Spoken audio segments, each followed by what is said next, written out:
Hello दोस्तों, once again welcome in my YouTube channel. दोस्तों, इस वीडियो को आप स्किप मत करिएगा, इस वीडियो को आप पूरा देखिएगा। हम एक एक करके आपसे थोड़ा सा डिटेल में बात करने आए हैं उन अभ्यर्थियों के लिए जिनका बीपीएससी टीआरई 3.0 के रिगार्डिंग सिलेक्शन हुआ है और उनको डीबी में जाना है। तो देखिए, डीबी में जाने के लिए आप एक बार चेक कर लीजिए कि आपके पास ये सारे डॉक्यूमेंट हैं या नहीं हैं। एक बार इसलिए इस वीडियो को आप जरूर देखें। हम आपसे बात करने वाले हैं इस वीडियो के माध्यम से जिनका 82 नंबर आया है उनके बारे में भी बात करेंगे और टीजीटी पीजीटी रिजल्ट के बारे में भी हम आपसे लास्ट में बात करेंगे। तो सबसे पहले हम आपसे बस इतना ही कहना चाहते हैं, अगर आप टेलीग्राम चैनल से नहीं जुड़े हैं तो टेलीग्राम से आप लोग जरूर जुड़िए। टेलीग्राम का लिंक हमने कमेंट बॉक्स में पिन कर दिया है। अब हम आते हैं मुद्दे पर, और चैनल को आप लोग प्लीज़ सब्सक्राइब भी कर लिया करें, थोड़ा सा मुझे भी अच्छा लगता है जब आप चैनल को सब्सक्राइब करते हैं। अब हम आते हैं मुद्दे पर। देखिए, डीबी में जाने वाले जो अभ्यर्थी हैं वो बिल्कुल एक बार ध्यान देकर सुने और एक बार चेक कर लें कि ये सारे प्रमाण पत्र उनके पास हैं, ये सारे डॉक्यूमेंट उनके पास हैं कि नहीं। क्योंकि देखो, आप वहाँ अगर पहुँचते हो, ठीक है, और अगर आपके बगल वाला बोलता है यार ये तुम्हारे पास है कि नहीं है, अगर पता चलता है गलती से यार ये वाला हमारे पास नहीं है, तो आपका हार्ट बीट कहीं ना कहीं बहुत ज़्यादा बढ़ जाएगा। इसलिए एक बार मैं इस वीडियो को बना रहा हूँ जिससे आप एक बार चेक जरूर कर लें। सबसे पहले आपके पास 10 का अंक प्रमाण पत्र होना जरूरी है और 10 का मूल प्रमाण पत्र। देखिए, पहले क्या होता है, कुछ ऐसे भी अभ्यर्थी होंगे जिनके पास सनद भी होगा, ठीक है, तो उसी को और किसी किसी के पास में हाई स्कूल का एक ही में रहता है, ठीक है। जो पुराने वाले होंगे उनके पास 2 डॉक्यूमेंट होगा, एक मतलब अंक प्रमाण पत्र होगा, एक मूल होगा, और जो नए होंगे हो सकता है उनके पास एक ही हो, तो उन्हें बिल्कुल परेशान नहीं होना है। ये चीज़ हो गया 10 का। अब हम अगर 12 की बात करें तो किसी के बहुत सारे ऐसे अभ्यर्थी हैं जिनके पास एक ही होगा, उसमें दोनों रहता है, और बहुत ऐसे हैं जिनके पास में मूल प्रमाण पत्र होगा और ये अंक प्रमाण पत्र होगा। ये आपके पास किसी जो पुराने स्टूडेंट हैं, ठीक है, उनके पास 2 होगा, जो नए होंगे उनके पास 1 होगा। आप कमेंट करके जरूर बताइएगा हमारी बात को, ठीक है।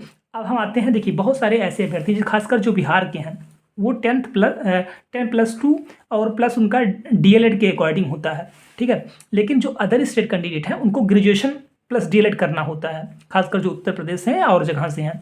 तो बिहार के जो हमारे अभ्यर्थी हैं, भाई बहन हैं, जिनका 1 to 5th में सिलेक्शन हुआ, तो उनको बिल्कुल परेशान नहीं होना है, ठीक है। आपके पास 10-12 और प्लस डीएलएड ये आपके लिए मैंडेटरी नहीं। आप सोचिए कि सर ग्रेजुएशन भी आप बता रहे हैं, आप थोड़ा सा चौंकने लगते हैं, इसलिए मैं बता दे रहा हूँ।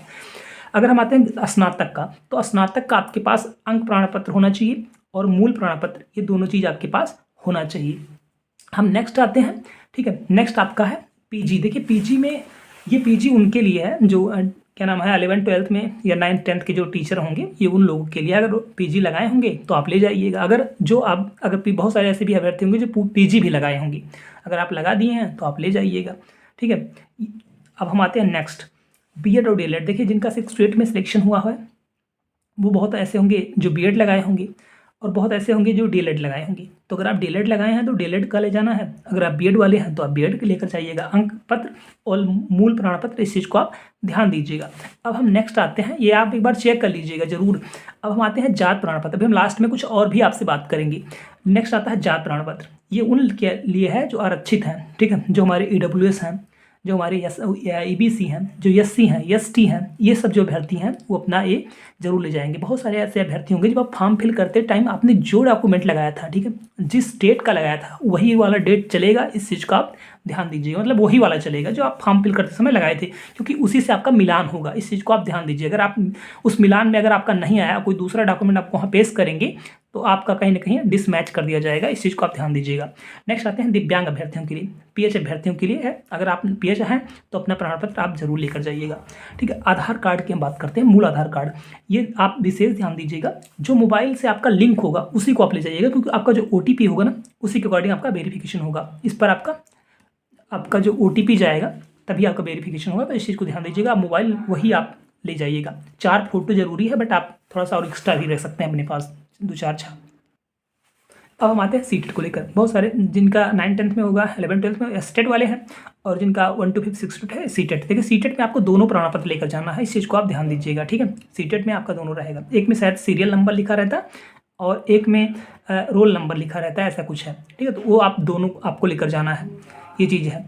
नेक्स्ट आते हैं स्टेट बैंक। ये बहुत सारे अभ्यर्थियों का प्रश्न रहता है कि सर स्टेट का जो बैंक है इसमें अगर हमारा खाता नहीं खुलवाएंगे, किसी दूसरे में हमारा अकाउंट ओपन होगा, सारी चीज़ें हो, ऐसा कुछ भी नहीं है। आप किसी भी अकाउंट में अपना खाता अपना अकाउंट खुलवा सकते हैं, कोई दिक्कत नहीं। बहुत सारे ऐसे अभ्यर्थी होंगे जो कह रहे होंगे कि सिर्फ बिहार में ही हमारा अकाउंट ओपन हो गया। मेरे भाई ऐसा कुछ नहीं है, आप कहीं भी आपका अकाउंट है चल जाएगा काम। बट ये होता है ना, बिहार में जैसे आपका जिस डिस्ट्रिक्ट में आपकी पोस्टिंग होगी तो आपको प्रॉपर समय दिया जाएगा। अगर आपके पास अभी अकाउंट नहीं है कोई दिक्कत नहीं है, आपको प्रॉपर समय दिया जाएगा। अभी आपको ये भी नहीं पता कि कहाँ की पोस्टिंग होगी। सपोज दैट मान लीजिए कोई हमारा अभ्यर्थी ऐसा सिवान का है कोई अभ्यर्थी, अब उनकी पोस्टिंग मान लीजिए हो जाती है कहाँ पे, किशनगंज में हो जाती है। तो अब उन्हें बैंक के लिए मान लो कोई दिक्कत हो गई, आपका कुछ भी हो गया, आपका आधार जनरेट हो गया, कोई भी हमेशा बैंक में काम थोड़ा बहुत लगता ही रहता है। तो आप किशनगंज से आप बार बार किस सिवान तो आओगे नहीं, आप सोचोगे कि हमारा बैंक इधर ही रहे। तो ये चीज़ होता है कि आपकी जहाँ पोस्टिंग होगी आप वहीं पर अपना बैंक अकाउंट खुलवा सकते हैं। और कोशिश करिएगा कि स्टेट में अगर रहे तो ज़्यादा सही है, क्योंकि स्टेट थोड़ा सा ज़्यादा सही रहे। बाकी ऐसा नहीं, अगर आपका पीएनबी में है तो भी सही है, किसी भी बैंक में है तो भी सही है, कोई दिक्कत नहीं है। तो ये चीज़ आप कंफर्म हो गए होंगे बैंक को लेकर के।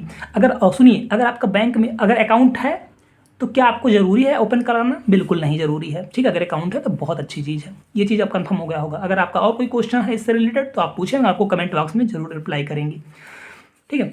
आप नेक्स्ट आता है पैन कार्ड, ये आपके लिए ज़रूरी है। नेक्स्ट आता है आपका BPSC TRE 3.0 admit card. Admit card भाई मेरे बहुत ज़रूरी है, इसको आप ध्यान दीजिएगा। एंड जब बीपीएससी टीआरई 3.0 का आपने फॉर्म फिल किया था तो आपके पास फाइनल सबमिट रहा होगा, आवेदन पत्र का फाइनल प्रिंट रहा होगा, ठीक है, वो भी अब आपके लिए ज़रूरी है।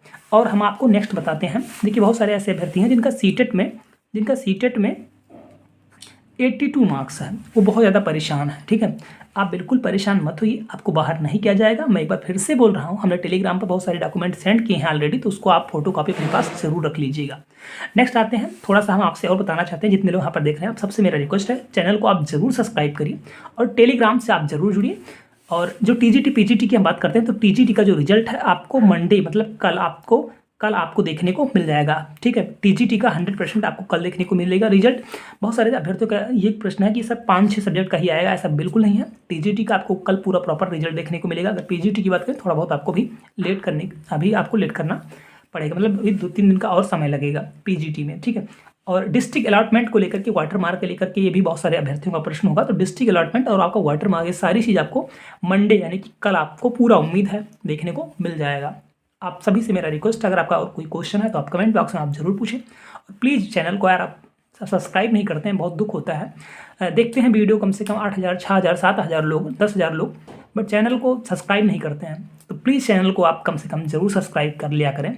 एक सब्सक्राइब से क्या आपका अकाउंट से आपके पैसा नहीं कटेगा, तो प्लीज़ चैनल को आप जरूर सब्सक्राइब करें और टेलीग्राम से आप जरूर जुड़ें। अगर आपका कोई प्रश्न है तो आप हमसे पूछ सकते हैं, मैं आपको रिप्लाई करूंगा। Thank you so much, all the best. आप सभी को डीवी के लिए बधाई हो, धन्यवाद।